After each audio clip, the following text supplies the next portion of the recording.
Hello friends, मी आज तुम्हाला रसशास्त्र सब्जेक्टमधील चतुर्विध रसायन हा टॉपिक आज आपण सुरू करणार आहोत. चतुर्विध रसायनामध्ये पण आज आपण ह्या व्हिडिओमध्ये फक्त खरलीय रसायन घेऊयात. तर चतुर्विध रसायनामध्ये खरलीय रसायन, परपटी रसायन, कुपिपक्व रसायन व पोटली रसायनाचा समावेश होतो. म्हणजे इथं आता मी एक फ्लो चार्ट काढलेला आहे, त्याच्यामधून आपल्याला सगळं एक शॉर्टमध्ये समजेल. चतुर्विध रसायन 4 प्रकारचे: खरलीय रसायन, परपटी रसायन, कुपिपक्व रसायन आणि पोटली रसायन. खरलीय रसायनाचे परत 2 प्रकार: श्वासकुठार रस, वातविध्वंस रस. परपटी रसायनचे 2 प्रकार: लोह परपटी, शुद्ध परपटी. कुपिपक्व रसायनचे 2 प्रकार: रससिंदूर आणि रसकर्पूर. पोटली रसायनाचे 2 प्रकार: ताम्रगर्भ पोटली आणि लोहगर्भ पोटली. तर खरलीय रसायनाची आता आपण व्याख्या बघूयात. खल्वयंत्राद्वारा निर्मित होत असल्या कारणाने यास खरलीय रसायन असे म्हणतात. ह्याची निर्माणविधी बघूया. तर या प्रकारच्या म्हणजे हे जे रसायन आहे तर चतुर्विध खरलीय रसायन, तर ते रसायन निर्माण करण्यासाठी प्रयुक्त घटक द्रव्य, भस्म इत्यादी किंवा प्रयुक्त काष्ट औषधीची सूक्ष्म चूर्ण वर्णित मात्रा म्हणजे जशी मात्रा सांगितलेली आहे ग्रंथामध्ये तशी घेऊन उल्लेखित म्हणजे जे कोणते उल्लेखित भावनाद्रव्य म्हणजे जे कोणते भावनाद्रव्य सांगितलेत त्यांचं मिश्रण करायचं, खल्वयंत्रात मर्दन करायचं. जेव्हा ते गोळी बनवण्यासारखे होईल तेव्हा योग्य मात्रेनुसार गोळ्या बनवायच्या. म्हणजे गोळ्यावटी काही असेल ते जशी मात्रा सांगितली आहे, आता 1 रत्ती सांगितली आहे, 2 रत्ती सांगितली, तर तशी गोळ्या बनवायच्या आणि सावलीत वाळवायचं व त्यानंतर काचेच्या पात्रात ठेवतात. आता आपण हीच विधी जी आहे पहिली विधी ती आपण डिटेलमध्ये बघूयात. सर्वप्रथम सर्व घटक द्रव्यांचा संग्रह करायचा, नंतर कज्जली निर्माण करायची, सर्व घटक द्रव्यांना मिश्रण करायचं, कज्जली पारद आणि गंधकाची, आणि नंतर सर्व घटक द्रव्यांचे मिश्रण करणे, त्यास भावनाद्रव्यांची भावना देणे.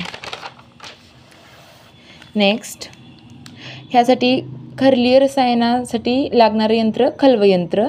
कज्जलीचा गुण जो असतो तो उष्ण असतो. कज्जलीचा विपाक कटू.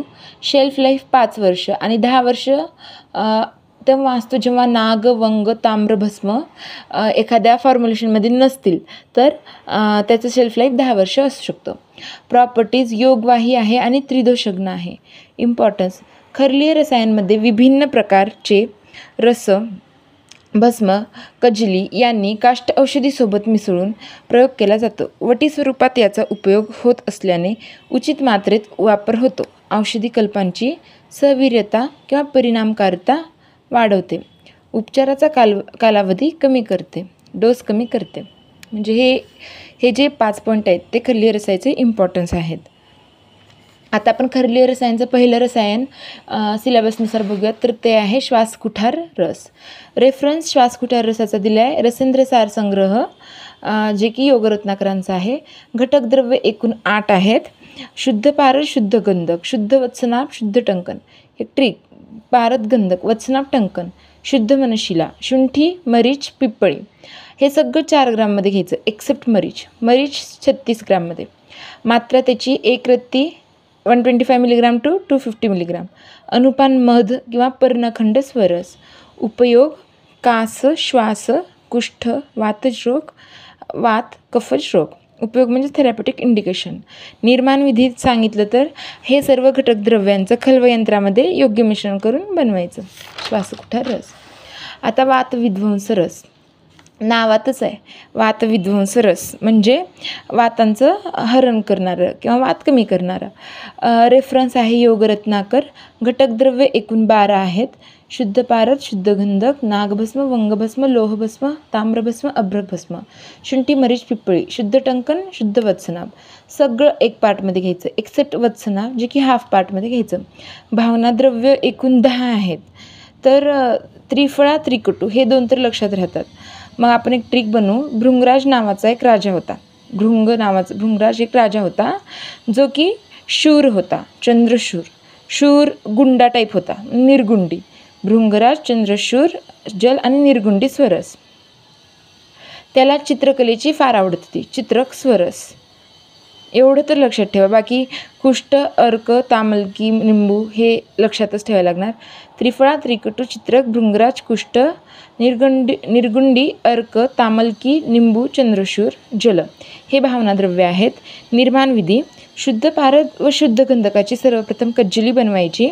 त्यामध्ये इतर घटक द्रव्यांचे सूक्ष्म चूर्ण म्हणजे मर्दनद्वारे सूक्ष्म चूर्ण करायचं आणि त्यात मिसळायचं. म्हणजे कज्जलीमध्ये ह्या इतर घटक द्रव्यांचे सूक्ष्म चूर्ण करून मिसळायचं. त्यास प्रत्येक भावना द्रव्यांची 3 वेळेस भावना देणे व त्यानंतर त्याची वटी बनवणे. म्हणजे ह्या पूर्ण वातविध्वंस रसाच्या निर्माण विधीमध्ये 2 टेक्निकचा वापर होतो. एक म्हणजे भावना, दुसरं म्हणजे मर्दन. आता मात्रा, त्याची मात्रा 250 मिलीग्राम आहे. अनुपान मध. उपयोग म्हणजे थेरॅपेटिक इंडिकेशन वातज शूल, वातज ग्रहणी, कफज रोग, ग्रहणी, सन्निपातज रोग. वातविध्वंस रोग आहे त्याच्यामुळं वातज शूल, वातज ग्रहणी. अशा प्रकारे खरलीय रसायन आपण इथेच संपवलेलं आहे. थँक्यू.